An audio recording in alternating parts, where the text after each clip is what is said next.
Hello, hello, hello, everyone. Welcome back to another episode of Reconnect with Plant Wisdom. It's me, Tigre Gardenia. You are going to absolutely love this conversation. If you've ever thought about intuition, if you've ever thought about what it means to be in a connection that goes beyond your own physical body, so many different topics that we touched on with Laura Alyn that you are. We even talked about hula because she's a hula dancer. So, I mean, it was a moment of deep awareness of as she talks about grounded spirits. So we talked about plant spirits, we talked about so many different things. And what I love about her is that she's bringing the whole concept of intuition and of deep connection with plants and of like understanding yourself in this shared field into the academic world with her PhD. So I mean, this isn't just like fluffy, I don't know, not to say that I love woo conversations. You know, I am a woo person, but this is like woo meets science meets the arts. So, without further ado, I want to share with you episode 120, Two Polymaths in Conversation with Laura Alyn. Enjoy. Welcome to Reconnect with Plant Wisdom. I'm your host, Tigria Gardenia, nature-inspired mentor, certified life coach, and the founder of the Naturally Conscious community. For over a decade, I've been known as a world ambassador for plant advocacy, working closely with plants to share their practical wisdom to help you consciously embody the elements of life that nourish your evolution. In this podcast, I delve into ancient and modern knowledge from biology to spirituality about the wondrous ways of plants. Together, we'll explore how ecosystem thinking helps you overcome limiting beliefs, understand the true nature of relationships, and live an authentic, impactful life. Hello, Laura. I am so excited to be sitting here with you today. There are, after we had our little pre-interview, I made myself a list of things that I wanted to talk about in this in this interview. So, but before we start, I'd love for you to tell everybody who is Laura Alyn. Yeah, thank you so much for having me here. So a little bit about me. I grew up loving everything, and so now I have finally uh, portioned it into my little self. So I'm an artist. So I'm a hula dancer. I'm a painter. I'm an author, and I'm also a scientist. So I'm getting my PhD right now. I love data. I love working with large data sets. I love web design, web development. Um, all things technical and like AI. I love that too. And then I'm a host. So I have two podcasts right now where I take people on little paths to learn more about themselves. I love it. Like, talk about the core of being a multi-potentialite and yet synthetic. Like synthetic. That's not what I meant to say. Like succinct in the way that you were saying things. Sometimes my language is mix in my head, and especially on days like today where I've been like jumping around from one to the other. But I love that list of things. I am going to come back to the hula because hula is more than just like, oh, I'm going to do the dance. I mean, hula is Who is a live life. is a way of being in and of it's a way of life all in of itself. So Hmm. we're going to come back to the hula because I want to come to it from the perspective of, at least in my very teeny tiny limited experience and in what I know from others that I've spoken to, it is it is a connection point. It's like a movement that literally connects you to something way more than just I'm going to stand there and do these moves. So we're going to go there. But before that, I want to, so when we had our pre-interview, we started to talk about obviously all the different things that you've connected to, and you've had a very special relationship with plants, like which you didn't mention in there, but you have a very special relationship. Can you tell us more about like where did that start and where has it taken you today? Yeah, I think I didn't mention it before because plants, my relationship with plants, like over is through all of them. So like with Hmm. art, a lot of my art is based through plants. Sometimes I even put plants into the art. I press flowers, so the flowers that I grow here, I press them and put them into the art. With the data, I've been well, that's kind of how my dissertation topic started, was with this relationship with plants and Oh really yeah, by the way, in understanding. all of that list of stuff she just said, she's a PhD student. That, sorry, Yeah. had to say that.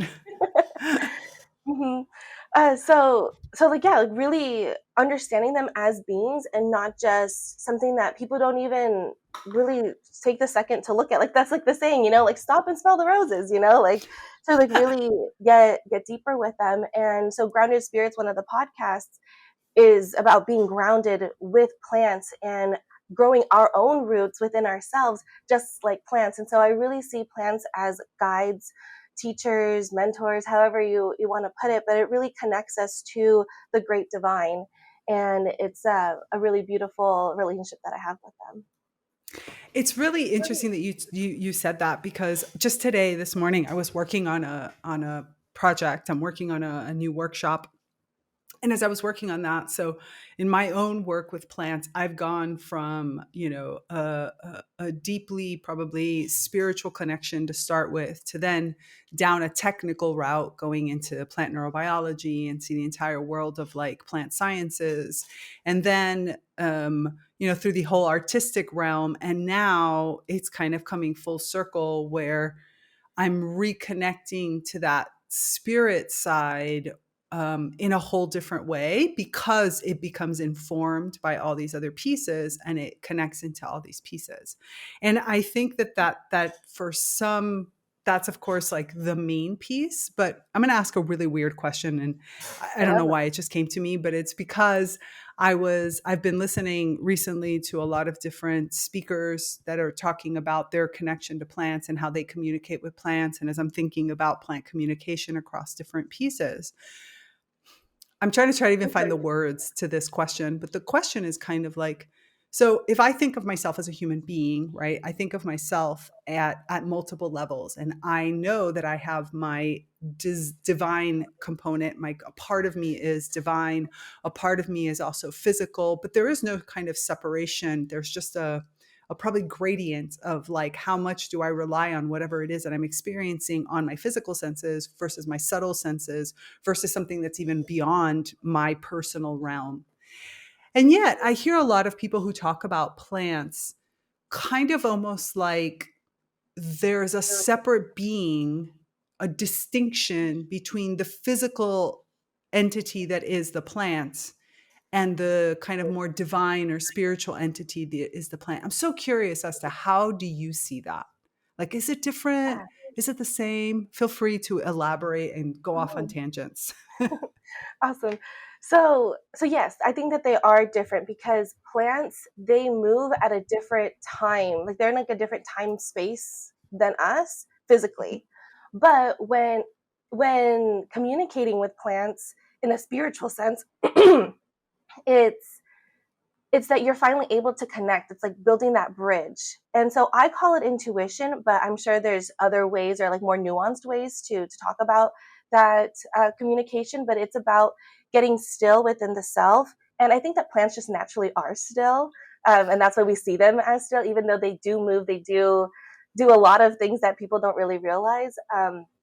But that's how like the distinction works. Like physically, we can't connect on that communication level, but spiritually we can.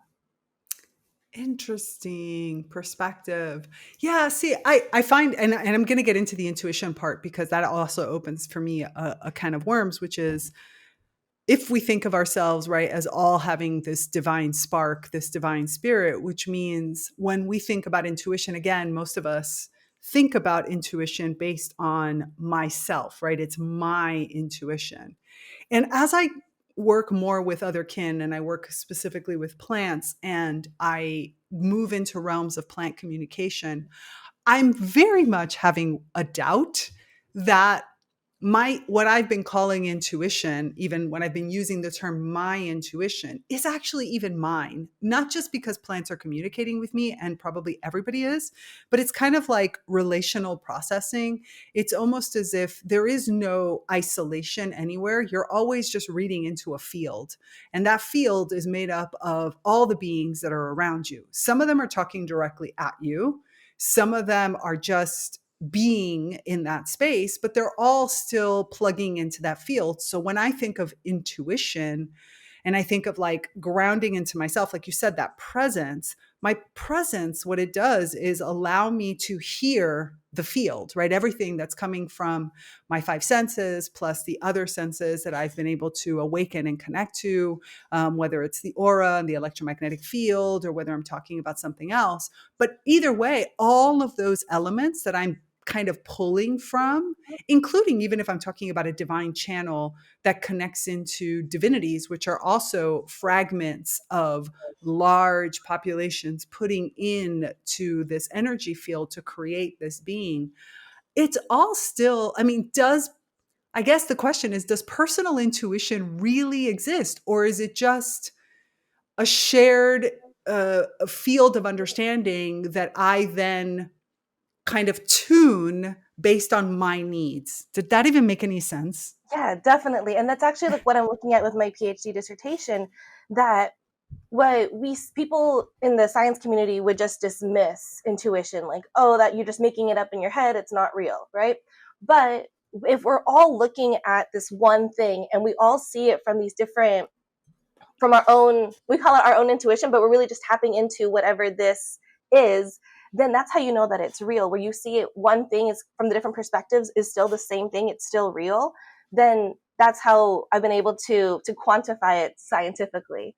And so with plants, it's that they emit this energy that then we can tap into, and that's what I was saying, like spiritually we can tap in spiritually, whereas physically we can't see them move the way that we can if we zoom in on a plant, have like a time lapse, then you can see them move and be so alive. So that's how I was seeing it. That's interesting. Yeah, it connects in, and I get what you mean about not being able to necessarily see it. That's why I often I just taught a workshop actually this weekend from when we're recording, called Reawaken Lost Senses, which is this concept of understanding that we have a whole series of other senses that, as you said, are not really online, or more importantly, they might even be online, and that's the reason why we get overwhelmed, because we're not conscious of them, we're not connected into them. And these are the ones that give us access to those parts, like you said, of plants that maybe today I don't understand. For example, plants do make a clicking type noise that many are trying to understand, whether that's a form of phytoacoustics, a form of communication that plants are using amongst themselves, because there have been patterns that have been recognized in this. And so that's an area of study, of which, of course, we can hear, and we hear the vibrations. Now, we don't necessarily consciously hear at the frequencies that they're clicking,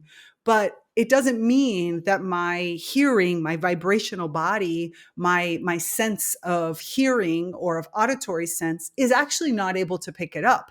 It's just that I myself, my mind is not tuned to being able to recognize this. And the more I go down this work with plants, and I go down this rabbit hole of like really stretching my own body to understand, we talk about the aura, but the aura is the electromagnetic body. And so therefore that also is a sense that we have forgotten we have access to, and it has many different layers within it, so many different things that we can connect into. And so the more I go down this path, both physically feeling it in my body and also kind of mentally trying to put the constructs back in place, I start to realize that entanglement really is the core, right? Relationship is the core of everything, and what the plants are helping me to do, and what I'm hearing as I talk to more and more people, is helping us tune into things better.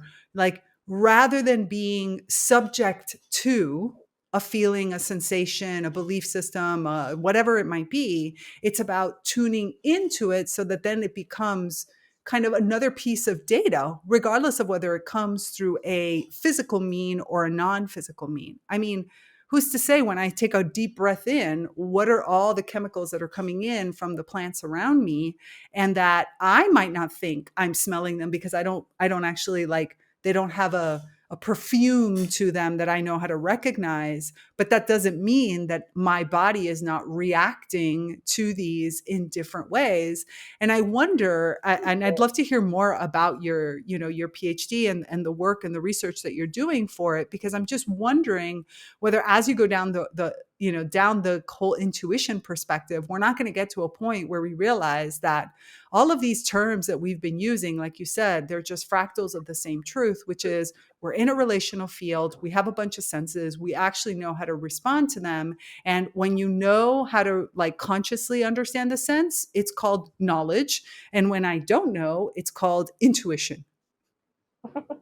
Exactly. And I think it all comes down to awareness. And I think that's what plants are teaching us. Like, how do we become more aware and more present in the moment?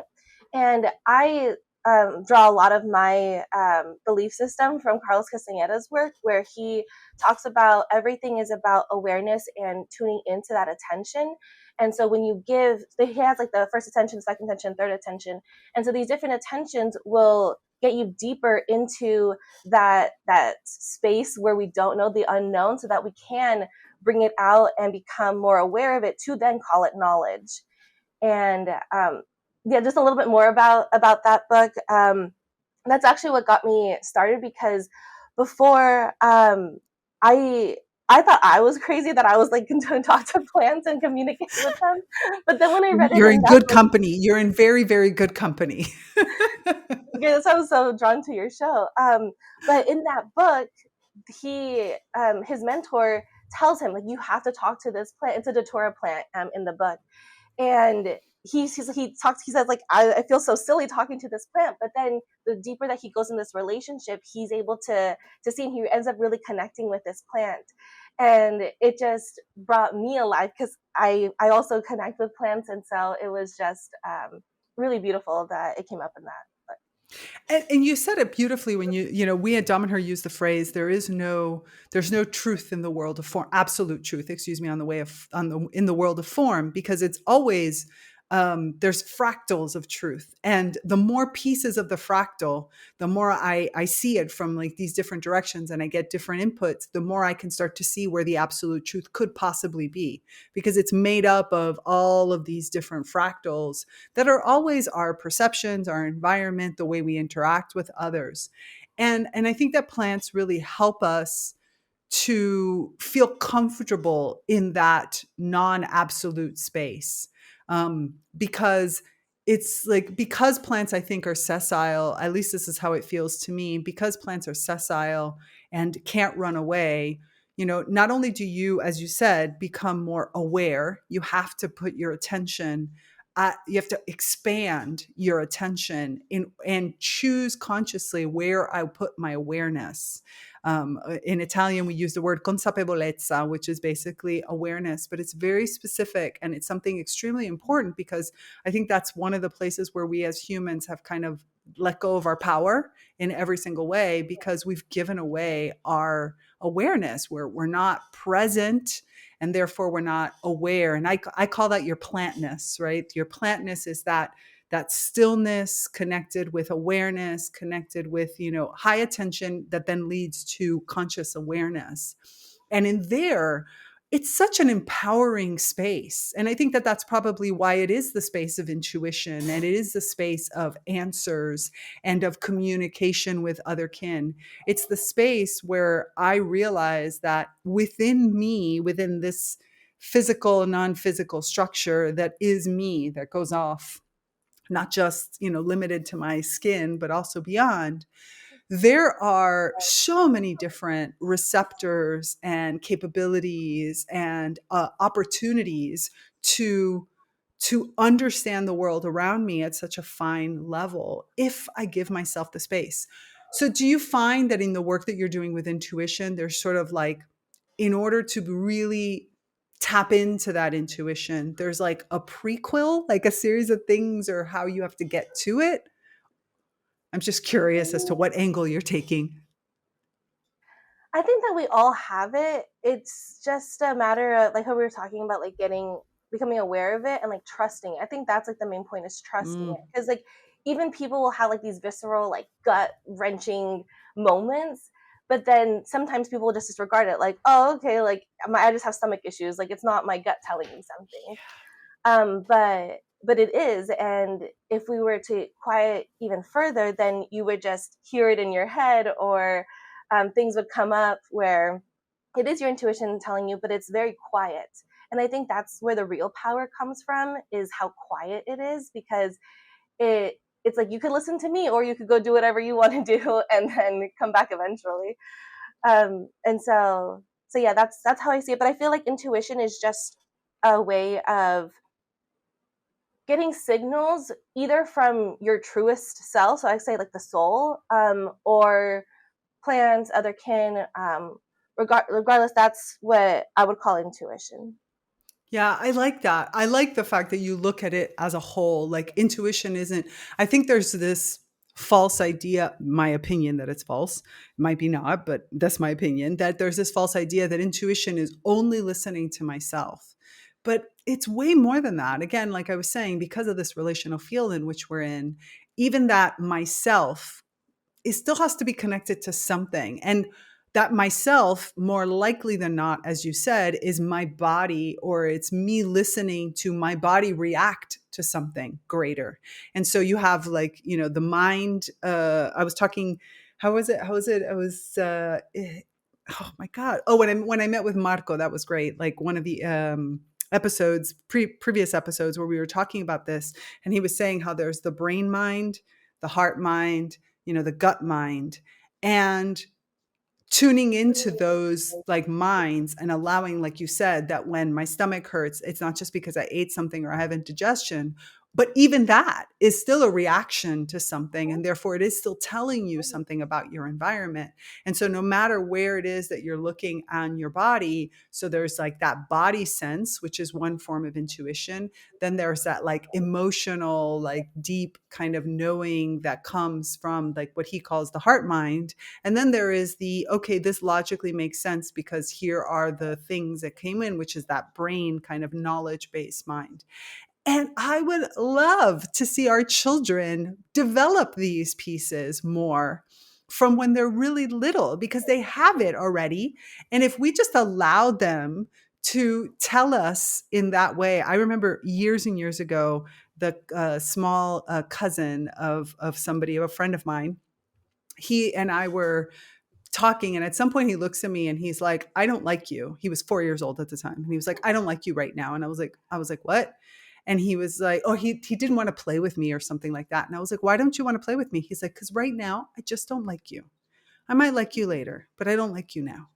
And it was like, okay, because he was speaking not from a place of like, you did anything or bad. He was just in a place, like you said, his soul, his personality. He had a personality that didn't gel with me in this moment. And he was very clear, like, this is a temporary state. Like, right now, this is where I am. Give me 10 minutes and I might be somewhere else. And I think that in those cases, it's such an important piece to tune for him to be able to tune into himself and say, okay, I need to make space from you because right now you're not the person that's best for whatever it is that's going on with me.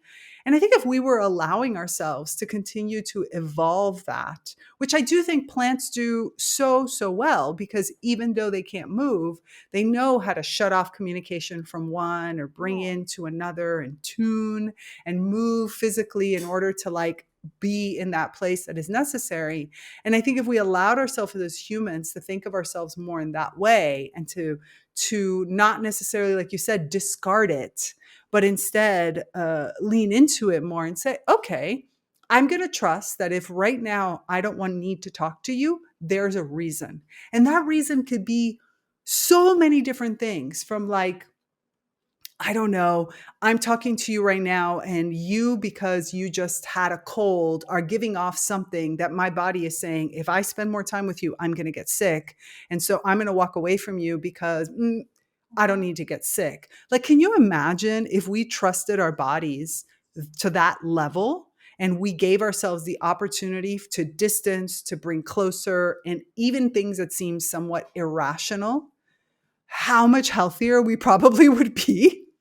yeah, definitely. And it's interesting that you're talking about the different minds, like what Marco. So my research, the way that it's now, it's with the intuition, but what it originally started with was trying to understand the soul, mind, and spirit, soul, mind, and body.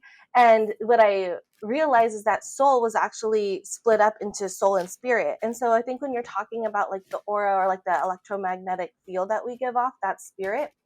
And so I tried to just looking at them separately, but I couldn't, it's not possible because they're so interconnected, like we were talking about earlier. So it's like intuition is the spirit of the body, whereas the soul would be, I mean, the heart would be the soul of the body. And so I have this chart where it outlines all of these different things, but here we're just talking about intuition. And so if we look at intuition as the spirit of our bodies, it's that this aura or this electromagnetic field that is constantly out there seeking information, and it's bringing it back to the body. And so that's why it's so crucial to listen to the body.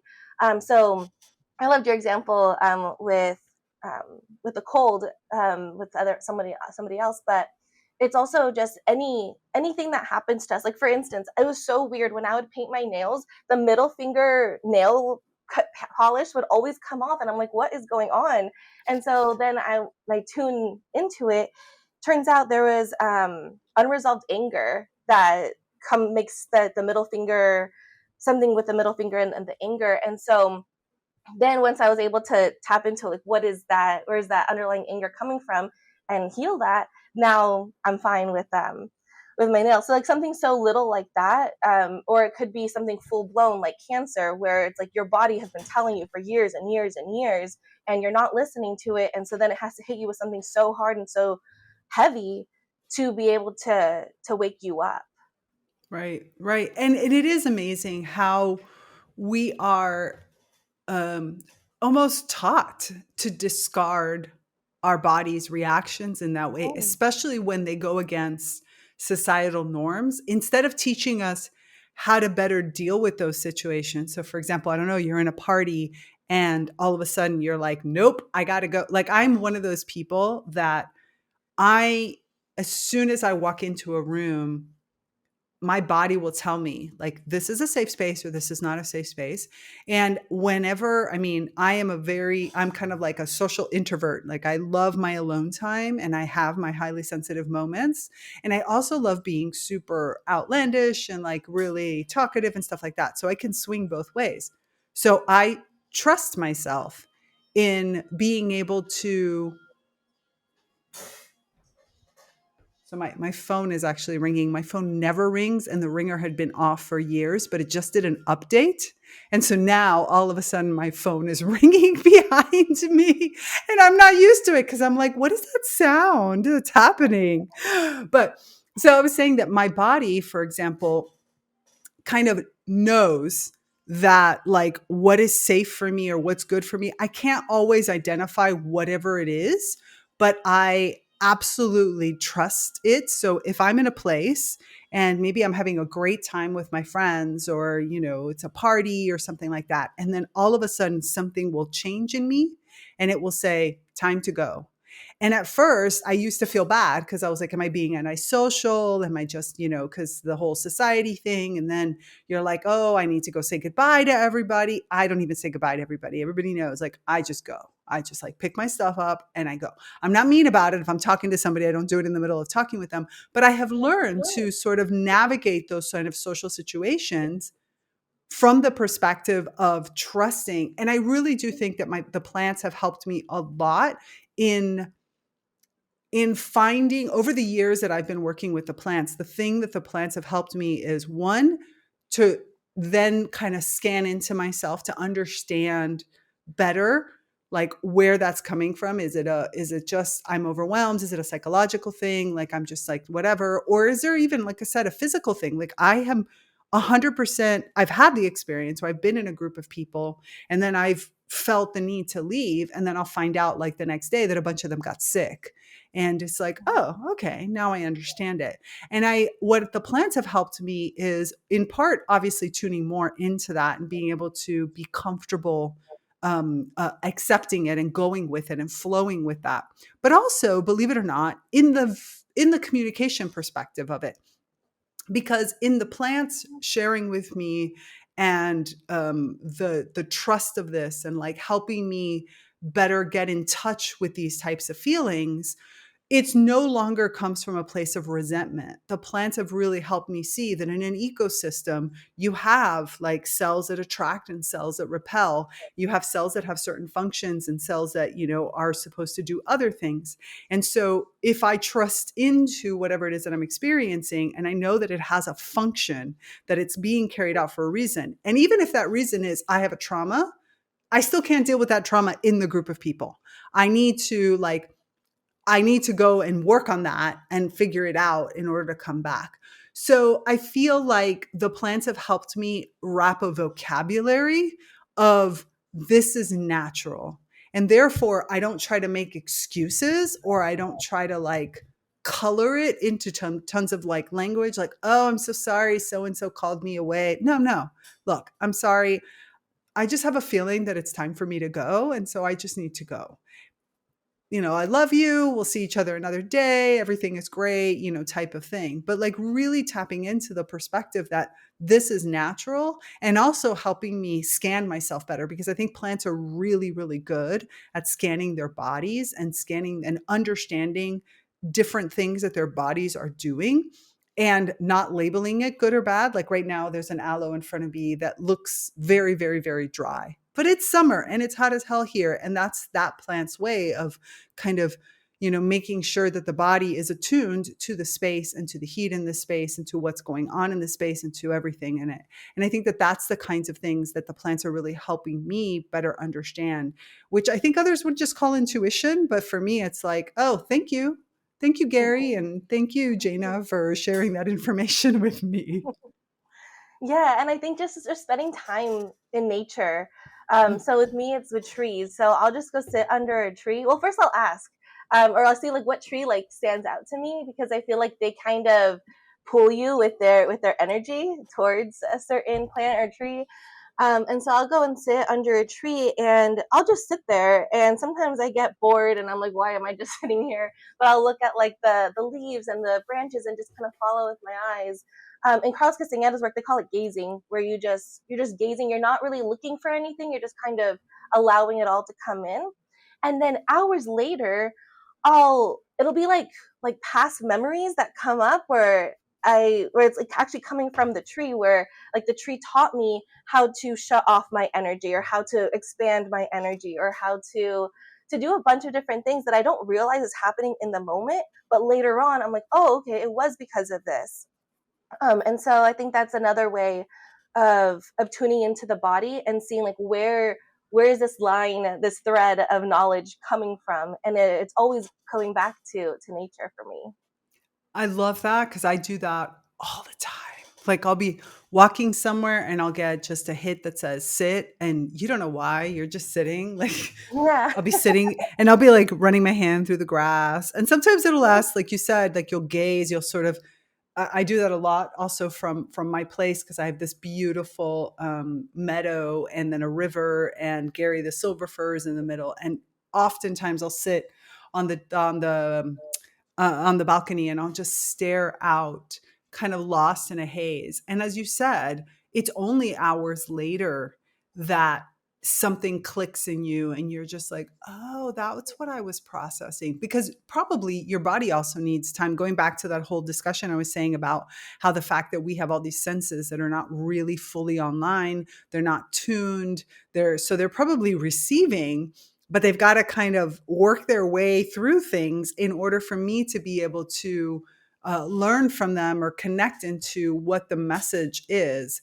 because that's and because I'm just not there yet. I mean, I'm getting closer, but I'm not there yet, so it's not instantaneous. And also, as you said, plants have a different time scale, right? So they are communicating with us in ways that maybe are chemical signatures that our body has to digest and integrate, and it has to come into our bloodstream, and it has to go through, and it has to hit the brain, and then in the brain, and then or in whatever other part that then has to connect in, and all of a sudden then mind wakes up and says, oh, that's what that meant.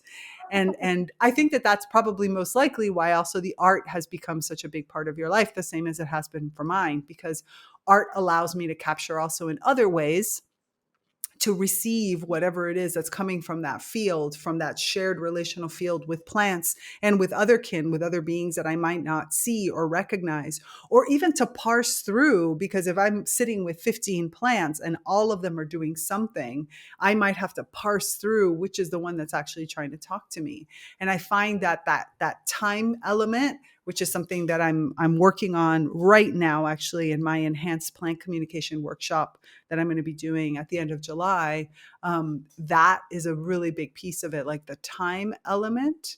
And then also the fact of giving yourself that space for your body to integrate into it and for you to kind of put the pieces together in some way that makes humanly sense. Mhm. Yeah, I so with love like that. with Go ahead, mine, go ahead. it's that what I've been realizing through my research is when we say I, we're talking about our mind. Like our mind just wants to know about everything. And so like even with hula, my body just knows the steps. But my mind, it needs to be present so that I can enjoy it more. And so it's been like this really cool thing of trying to connect your mind with your body, because then if you overthink it, then you're just going to mess up all the steps. So it's really about like balancing that out. But I think it all comes back to the mind is just so curious and just wants to know, oh soul, what are you doing, what are you working on, spirit, what's going on here? And yeah, so yeah, it's just about like bringing them all together and like really integrating the different parts of self. But before we go on to that subject, I want to take a moment to share one of my eco conscious business partners. If you're on a journey of spiritual growth and personal transformation like I am, then you're going to love what I'm about to share. I want to introduce you to Gaia, a one-of-a-kind streaming platform dedicated to expanding consciousness and exploring the mysteries of our universe. Gaia offers thousands of enlightening videos, from thought-provoking documentaries and deep dive interviews to yoga and meditation classes that nurture your mind, body, and soul. Imagine diving into ancient wisdom with the Dalai Lama, exploring the depth of consciousness with Ram Dass, or healing with the insights of Matthias De Stefano or Joe Dispenza, all from the comfort of your home. Plus, you even find me on Gaia. Yep, that's it. I'm one of Gaia's featured experts. Whether you're seeking to connect with your inner self, understand alternative healing methods, or simply curious about the nature of reality, Gaia has you covered. With Gaia, you'll find community of like-minded individuals who are all seeking to grow, evolve, and make a positive impact on the world. It's more than just a streaming service. It's a gateway to more conscious and connected life. Ready to elevate your journey? Click on the link in the show notes to start your free trial today. Trust me, you won't want to miss the incredible content waiting for you on Gaia to support your evolving green brilliance. That's probably the hardest pieces so the spiritual founder of Damanhur always said that the I exists in five people. In other words, Hmm. it takes five people to make an I. And I always thought that that's fascinating because, of course, when I first heard it, it was five humans. That's where, and to a certain extent, he was talking a lot about that. The fact that a group is really the I mind, like the way that we can get, because of the fractals of truth, because of the diversity and understanding things, because we all have our blind spots and we have things and we all have knowledge in different areas and different skill sets. So for him, minimum five people was five humans was the necessity in order. As time has gone on, for me, I've realized that those five people could be any kind of people. And it could be also more than human, but it does require awareness, not just that they are there, because, I could say, oh yeah, my cat and, and Gary the Silver Fur and, name out five others. But if I'm not literally engaging with them and I don't have a relationship of communication and of any kind of, like, I haven't developed something, then that's just false. That's absolutely false. It's not the right five. But instead, if I've given myself that space to form a relationship with those five beings, whether we're talking about bacteria or whether we're talking about a plant or a horse or anything or another human being. And I've given myself, then all of a sudden that five is really fascinating. But those five also need to all interact. It's not a matter of like, oh, okay, I'm an I because I talked to Gary over here, and then now I'm talking to Laura over here. And I'm like, no, it doesn't work that way. We all have to be interacting together. And so that means bringing consciousness to that fact that that field gets created as a together. And we call it here a super individual. The idea that the individual is only as good as the sum of the parts, right? Not, or it's better than the sum of the parts. So it's the relationships between these minimum of five that actually create that oneness, that can be evolutive, that can help you move and process through things beyond just the mundane and what's here in your, right in front of you. Yeah, it's actually interesting. It's You're going into like sacred geometry and like how the five different points that come together and create like the tree of life, for instance, with the circles. Yeah, it's really that's why I love all of this because it all comes back together. And so like when I talk about me being a scientist, I usually use the term polymathic because polymath means like loving a little of everything. But the way that I define it is specifically in like the four disciplines of academia. So like arts, humanities, social sciences, and natural sciences. Mm-hmm. And so when you take something like plant communication and you're able to see them in all four of the different uh, academic subject or academic disciplines, that's how you were talking about earlier, like the fractals of truth come together and create something so marvelous.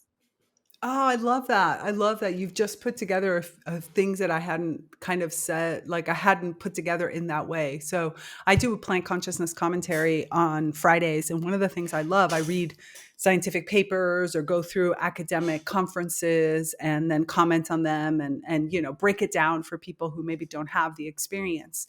And what I love about doing it is that I started in the kind of more sciences, like in the biological sciences, because I started in the disciplines of where the birth of plant neurobiology, and plant neurobiology was originally born inside of the world of plant sciences, then moved into philosophy of biology. And so there's a lot of philosophers that work in the philosophy of either in the biological sciences or in just the sciences in general. And so you have this mix that first starts to be born between hardcore like biology, as well as plant physiology, plant electrophysiology, neuroscience, these areas, and then how these come together with philosophy, and these become kind of the first two merging of disciplines that end up making plant neurobiology, or as others who are much more conservative want to call it, plant signaling and behavior.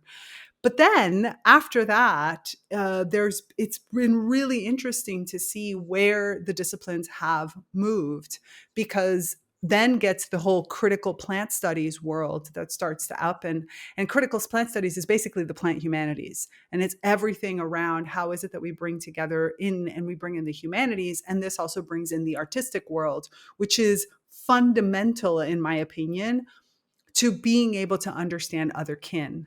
Because without the arts, we do not have tools at our disposal to see the unseen or to imagine.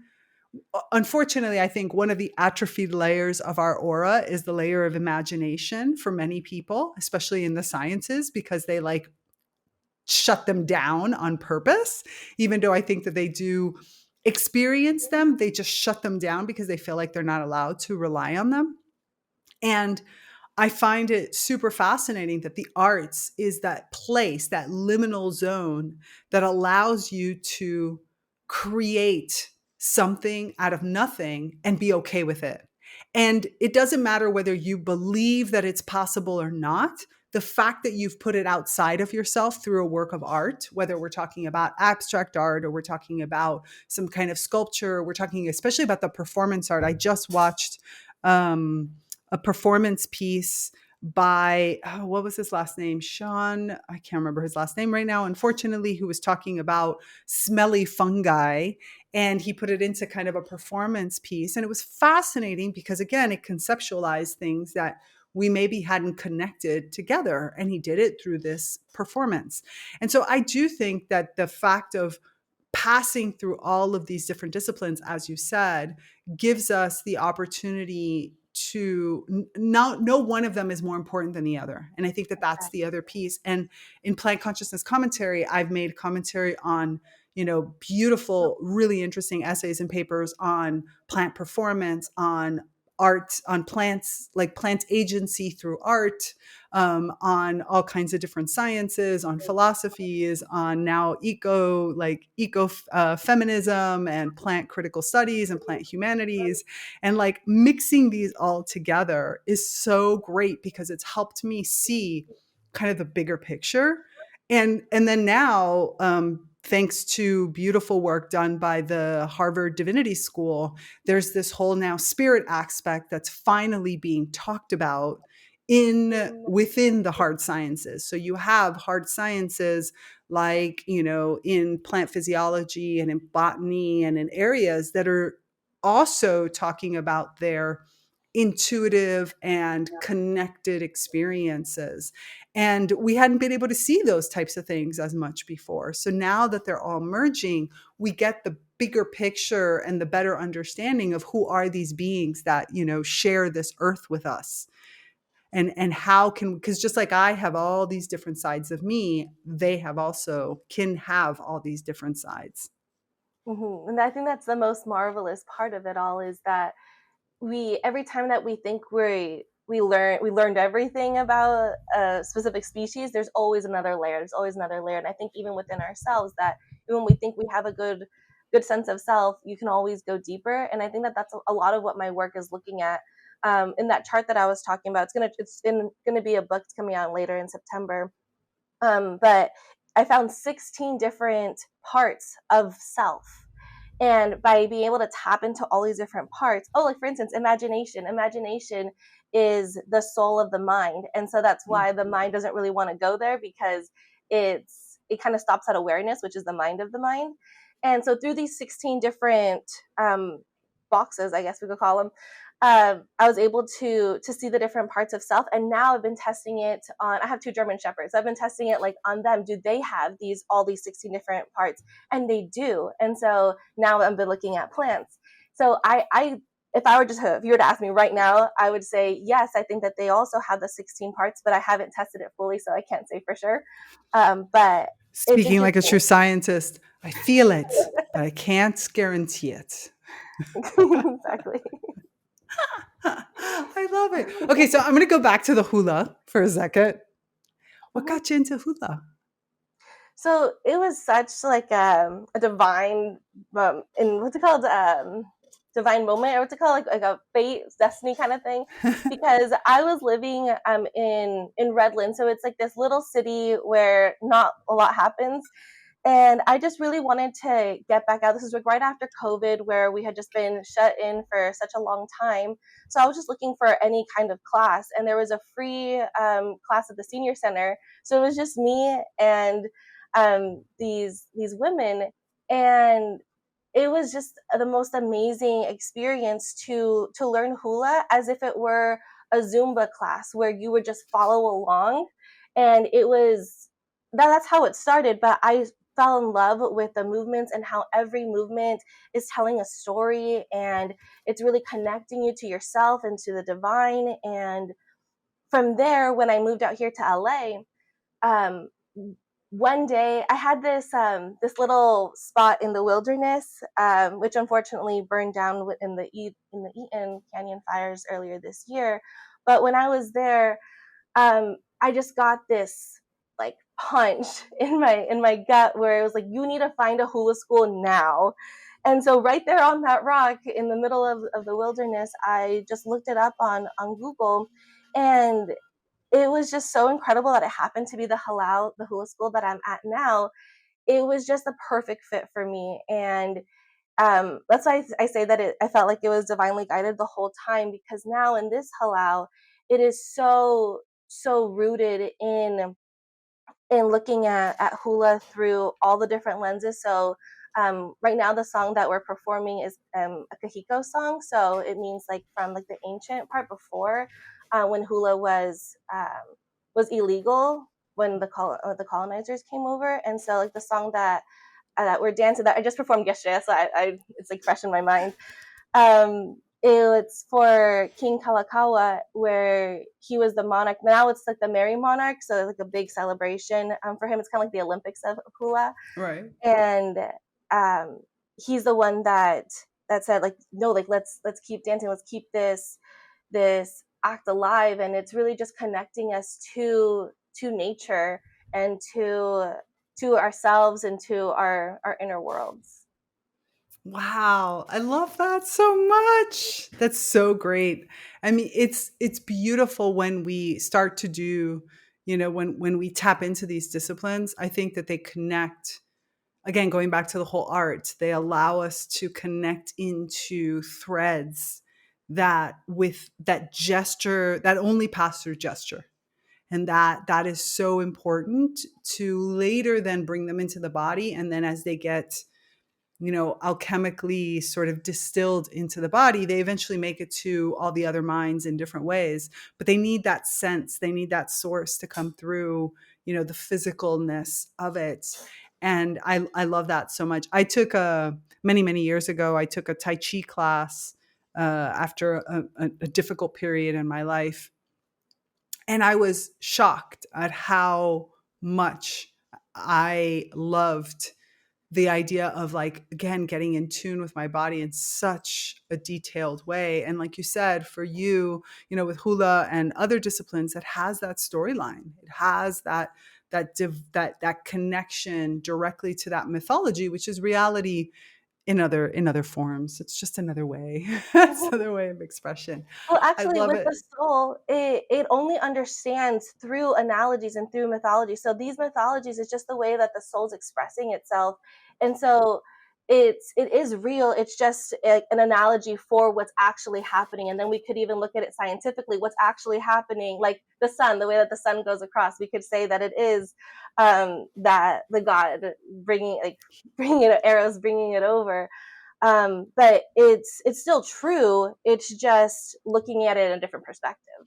Yeah, I had a big discussion about this with Wendy Woods in a previous episode of the podcast, and it was wonderful because that's exactly what we got into. She's rewriting certain mythology, and we also have used it inside the naturally conscious community, where we started to rework the Garden of Eden, and it's been amazing what has come since then. Because the work that we spent like 8 months, maybe even a year, like working on this, where we explored the topic of the garden, only to discover that there is no garden, and all these different pieces, which, when I look at where I am today in my life, how much of that knowledge has informed and led me to people and understandings and readings and knowledge, that I am so grateful for those explorations. And like you said, it all comes from going deep into that mythology that allows you to retell the story, and then ask your body, even, where do I go with this story? And then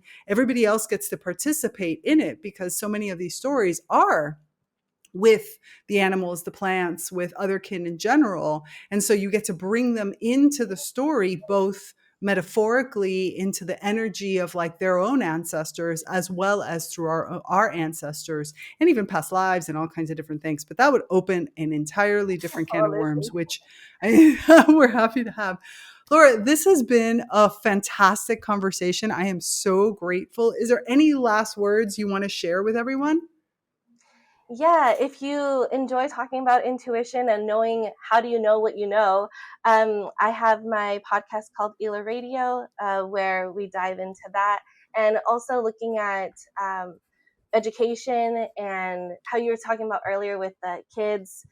They do need to have this intuition development, and so we talk about that on the show too. So, thank you so much for having me here.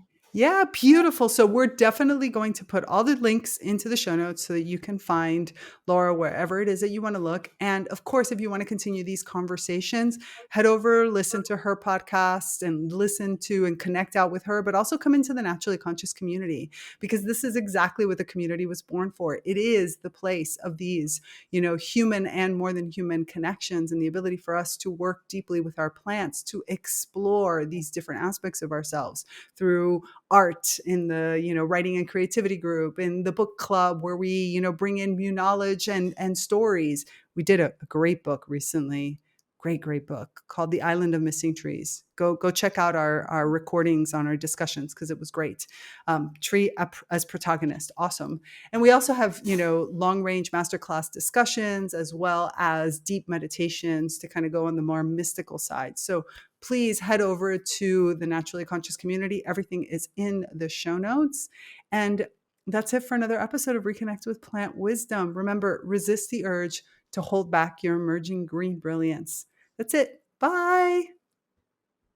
Thanks for tuning in to this episode of Reconnect with Plant Wisdom. To continue these conversations, join us in the Naturally Conscious community, your premier online ecosystem for plant reawakening and accelerated evolution and co-creation with other kin. Here, you'll find expansive discussions, interactive courses, live events, and supportive group programs like the Plant Wisdom Book Club and the Sprouts Writing and Creativity Group. Connect with like-minded individuals collaborating with plants to integrate these insights into life. Intro and outro music by Steve Shuley and Poinsettia from The Singing Life of Plants. That's it for me, Tigrea Gardenia, and my plant collaborators. Until next time, remember, resist the urge to hold back your emerging green brilliance. I'm out. Bye.